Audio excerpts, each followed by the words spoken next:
নামাজে মনোযোগ কাকে বলে? একটা হাদিস ঘটনা শোনাচ্ছি, দেখেন। আল্লাহর হাবিব যুদ্ধ থেকে কাম ব্যাক করছেন মদিনার দিকে। রাত বাজে প্রায় 2টা থেকে 3টা, গভীর অন্ধকার রাত। আল্লাহর হাবিব বললেন সাহাবা একরাম থেকে, তোমরা সবাই ঘুমিয়ে যাও। আর 2জন সাহাবী, এই তোমরা 2জন দাঁড়াও। 2জন সাহাবীকে দাঁড়িয়ে বলছে, তোমরা পাহারা দিবা, এদিকে ওদিকে কেউ না, এদিকে তোমরা পাহারা দিবা, আমরা ঘুমাবো, আমরা উঠবো, তোমরা আবার ঘুমাবা। তো সবাই ঘুমায় গেছে, নবীও ঘুমায় গেছে।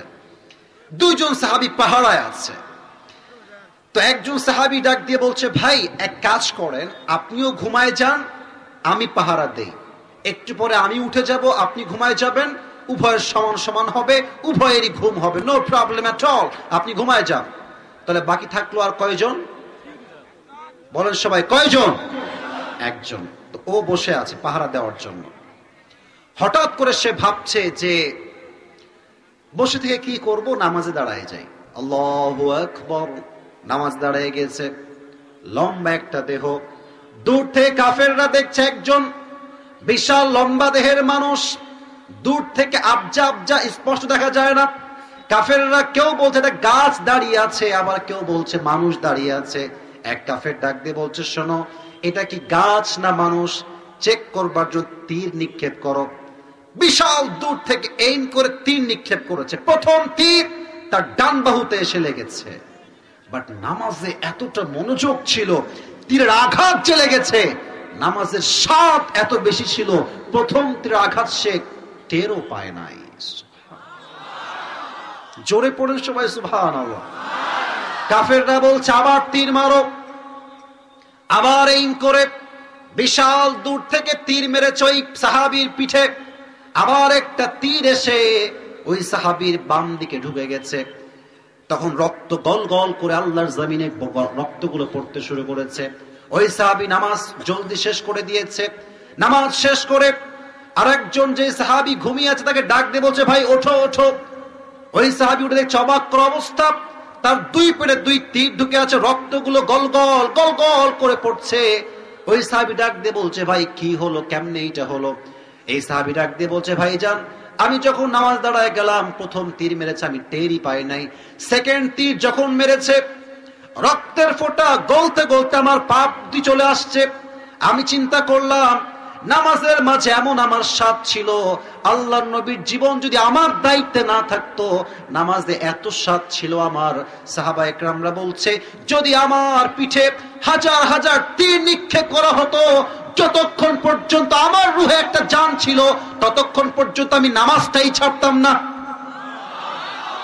শুধুমাত্র নবীর জীবনটা আমার দায়িত্বে আছে, একটাই কারণে, নবীর জীবন যেন কোনো ক্ষতি না হয়ে যায়। এই জন্য আমি সবার আগে খুব দ্রুত নামাজ শেষ করে দিয়েছি। আল্লাহু আকবার। কি নামাজ! তীর ঢুকেছে, he didn't realize,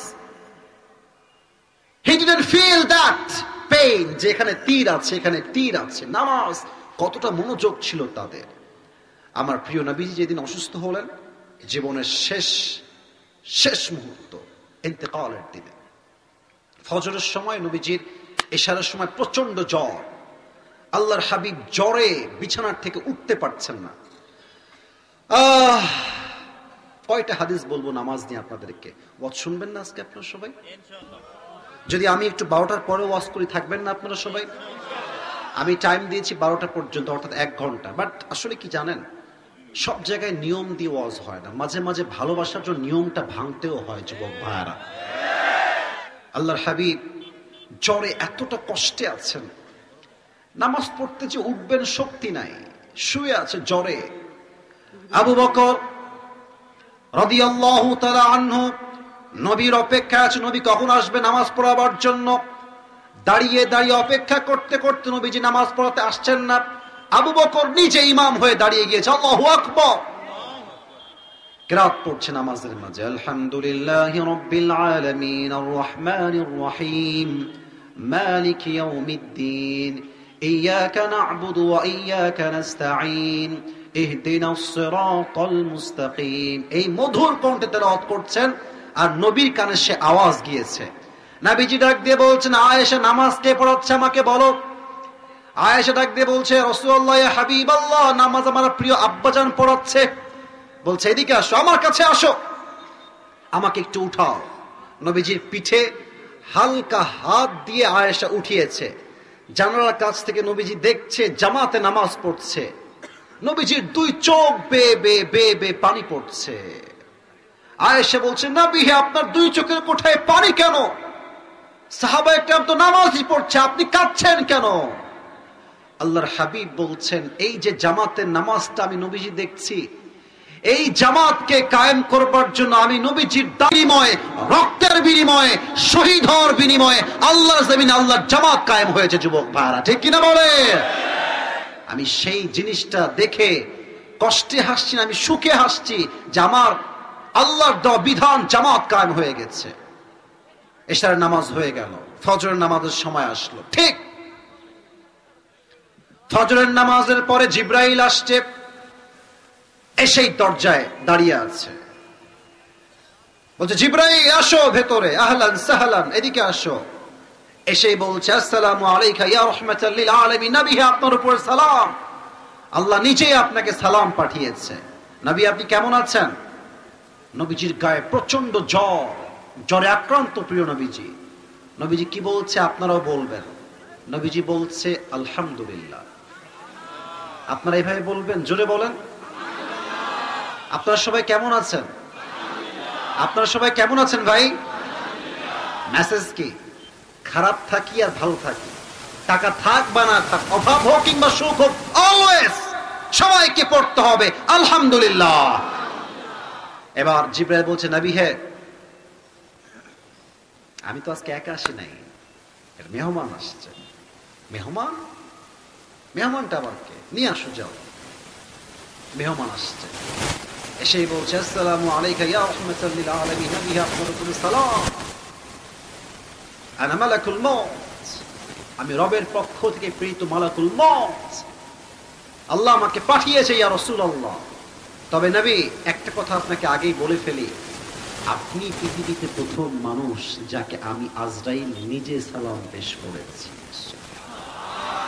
আমি আগে কখনো কাউকে সালাম দেই নাই। You are the first person, আপনি প্রথম যাকে আমি আজরাইল নিজেই সালাম দিয়েছি। আল্লাহু আকবার। নবীজি ডাক দিয়ে বলছে, মালাকুল মউত, তুমি কেন আসছো? মালাকুল মউত ডাক দিয়ে বলছে, ইয়া রাসূলুল্লাহ, ইয়া হাবিবাল্লাহ, আমি তো নিজে কোথাও যাই না, আমাকে পাঠায় এক রব। আওয়াজ দিয়ে বলেন তো সেই রব কে? ও আচ্ছা আচ্ছা, তার মানে তুমি আমার রূহ কবজ করতে আসছো মালাকুল মউত? বলছে, ইয়েস, আমি আপনার রূহ কবজ করতে আসছি নবী হে। তবে হ্যাঁ, একটা কথা, আমার রব বলেছেন, এই মালাকুল মউত, খবরদার, হাদা হাবিবি, এটা আমার হাবিব, বেয়াদবি করবি না, খবরদার। আগে গিয়ে বলবি, নবী আপনি কি যেতে চান না থাকতে চান? যদি আমার নবী থাকতে চায়, নবীকে রেখে দিবি, আর যদি নবী আসতে না চায়, নবীকে রেখেই তুই চলে আসবি। সুবহানাল্লাহ পড়ো সবাই। আসতে চাইলে নিয়ে আসবি, থাকতে চাইলে রেখে দিবি, জোরাজুরি করবি না। তা আমাদের তো এখানে অনেক যুবক ভাইরা বসে আছেন। মনে করেন কাল সকালবেলা একটা আপনার চায়ের দোকানে মিটিং বসেছে যুবকদের বন্ধুদের মিলে। তো 10 জন বন্ধু আছে। একজন বলছে, নেক্সট ট্যুর আমরা দিব হচ্ছে সাজেক ভ্যালিতে, সেই চট্টগ্রাম পার হয়ে সাজেক ভ্যালি। তো আরেকজন বলছে, না না, আমরা নেক্সট ট্যুর দিব কক্সবাজার। আরেকজন বলছে, না না, আমরা যাব রাঙ্গামাটি। তো দেখবেন যে যে যার বন্ধু, সে যেখানে যেতে চায় তার বন্ধুও সেখানে যেতে চায়। যুবক ভাইরা, ঠিক কিনা বলো? তা আমি বসে আছি, এই মুরব্বী কই যায়? মুরব্বী, ও বাচ্চা আছে, আচ্ছা আচ্ছা আচ্ছা, যান যান যান যান। হায় হায়, কোন বাচ্চা কোলে নিয়ে আসছে গো? আচ্ছা সাইডে যান, এদিকে সবাই একটা কাশি দেন। লিল্লাহি তাকবীর। তো আমার বন্ধু যদি বলে কক্সবাজার যাব, আমার বন্ধু আমার দিকে তাকায় বলবে, আসিফ কিরে তুই কোন দিক যাবি? তা আমিও বলবো, বন্ধু চলো আমিও কক্সবাজারে যাব। তুমি যাবা যেখানে, আমি আছি সেখানে। তো নবীজির বন্ধু হচ্ছেন জিবরাইল আলাইহিস সালাম। মালাকুল মউত বলছে, নবী হে, আপনাকে যেতে হবে রবের কাছে, আমি নিতে আসছি আপনাকে। তো এদিকে তাকান, আমি চশমাটা একটু খুলি। নবীজি হাদিসে আসছে, দুই চোখ দিয়ে জিবরাইলকে দেখছে। জিবরাইল কে, কি বলো, কি করব আমি, বলো, আমি কি যাবো নাকি যাবো না? জিবরাইল বলছে, ইয়া রাসূলুল্লাহ, আল্লাহ তাআলা আরশে আজিমে আপনার সাক্ষাতের অপেক্ষায় বসে আছে,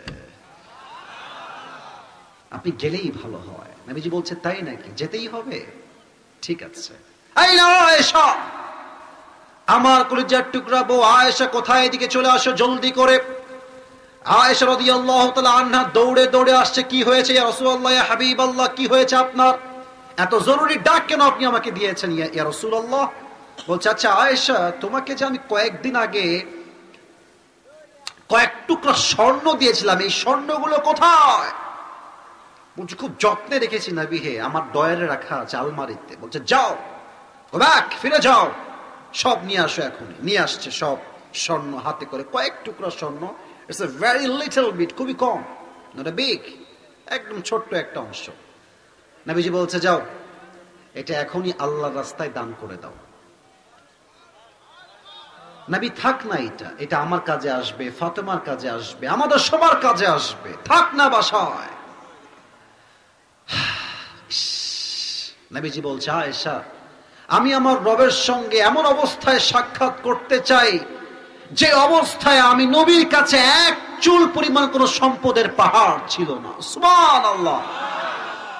আমাদের আজ কত অভিযোগ, আমি আসিফ সহ আমরা সবাই তো এখানে মধ্যবিত্ত পরিবারের সন্তান, আমরা ঠিক কিনা বলে?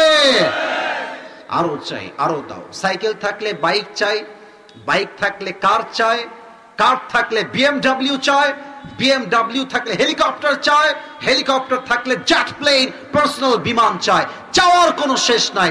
আর কিছু কিছু মেয়ের চাহিদা এত খারাপ আজকে এই বাংলাদেশে, এরা আইফোন 16 প্রো ম্যাক্স পাওয়ার জন্য কক্সবাজার পর্যন্ত চলে যায় যুবক ভাইরা। চাহিদার কোনো শেষ নাই আমাদের মাঝে। আর নবী একটা মাত্র স্বর্ণ দান করে দাও আল্লাহর রাস্তায়, দান হয়ে গেছে। নবী, হে, ইটস ডান, দান হয়ে গেছে, এবার কি করব?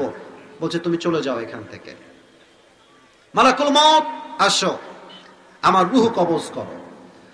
যখন রূহটা কবজ করতে যাবে, আয় হায় হায় হায় হায়, নবীজি শেষ মুহূর্তে দুইটা শব্দ বারবার বারবার বারবার বললেন। এক, আসসালাত, আসসালাত, আসসালাত, আসসালাত। উম্মতরা, নামাজ, নামাজ, নামাজ। ওয়ামা মালাকাত আইমানুকুম, এবং তোমাদের যে দাস আছে সেই দাসের সাথে তোমরা খারাপ ব্যবহার করবা না, ঠিক কিনা বলে?